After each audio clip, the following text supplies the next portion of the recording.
Rajampet assembly నియోజకవర్గ TDP అభ్యర్థి సుగవాసి బాలసుబ్రహ్మణ్యం సిద్దివటంలో ఎన్నికల ప్రచారం నిర్వహించారు. మాచుపల్లిలో ఇంటింటికి తిరిగి సూపర్ 6 పథకాలను వివరించారు. నవరత్నాలంటూ నవమోసాలు చేసిన వైసీపీని తరిమికొట్టాలని పిలుపునిచ్చారు.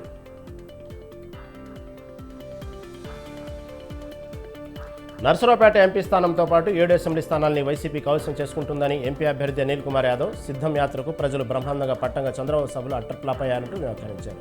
మంగళగిరిలో వైసీపీ కార్యకర్త హత్య ఘటనను ఖండించారు.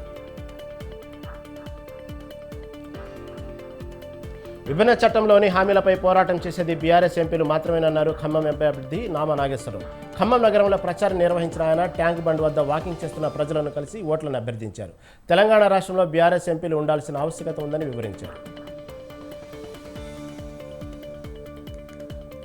టీడీపీ మడకసిరి ఎమ్మెల్యే టికెట్పై ఉత్కంఠ వీడింది. టీడీపీ ఎస్సీ విభాగం రాష్ట్ర అధ్యక్షుడు ఎంఎస్ రాజుకు టికెట్ కేటాయించింది. దీంతో నియోజకవర్గ టీడీపీ భగ్గుమంది. సునీల్ కుమార్ అభ్యర్థిత్వాన్ని మార్చడంపై టీడీపీ నాయకులు కార్యకర్తలు పట్టణంలోని పార్టీ కార్యాలయం వద్ద నిరసన వ్యక్తం చేశారు. చంద్రబాబు ఫ్లెక్సీలను ధ్వంసం చేశారు. మహావీర్ జయంతి వేడుకలు కొమరంభీం ఆసిఫాబాద్ జిల్లాలో ఘనంగా జరిగాయి. మార్వాడి జైన్ సమాజ్ ఆధ్వర్యంలో వేడుకలు జరిగాయి. పట్టణంలో భగవాన్ మహావీర్ పల్లకి సేవ చేపట్టారు. ప్రధాన వీధుల గుండా సాగిన ఊరేగింపులో జైనులు పెద్ద సంఖ్యలో పాల్గొన్నారు. తిరుమలలో గజరాజులు హల్చల్ చేశాయి. శిలాతోరణం వద్ద రాత్రి ఏనుగుల గుంపు సంచరించి వృక్షాలను నేలకొల్చాయి. భక్తులు సంచరించే ప్రాంతంలో ఏనుగులు రావడంతో అటవీ శాఖ అధికారులు అప్రమత్తమయ్యారు.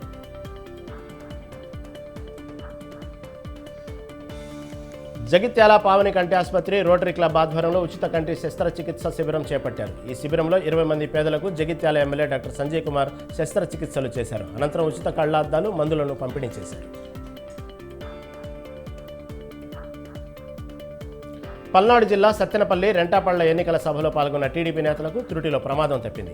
సభలో నేతలు ప్రసంగిస్తుండగా వేదిక ఒక్కసారిగా కుంగింది. స్టేజికి అమర్చిన బోల్టులు, సపోర్టుగా ఉంచిన రాళ్లను ఆగంతకులు తొలగించారు.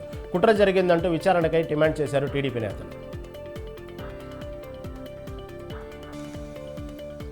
అనంతపురం జిల్లా గుత్తి రైల్వే స్టేషన్ వద్ద 3 అంతరాష్ట్ర దొంగల్ని అరెస్ట్ చేశారు పోలీసులు. రాజాసింగ్, సునీల్ మల్హోత్రా, శివం చౌహాన్ అనే వారిని అరెస్టు చేసి 22 గ్రాముల బంగారు ఆభరణాన్ని స్వాధీనపరుచుకున్నారు.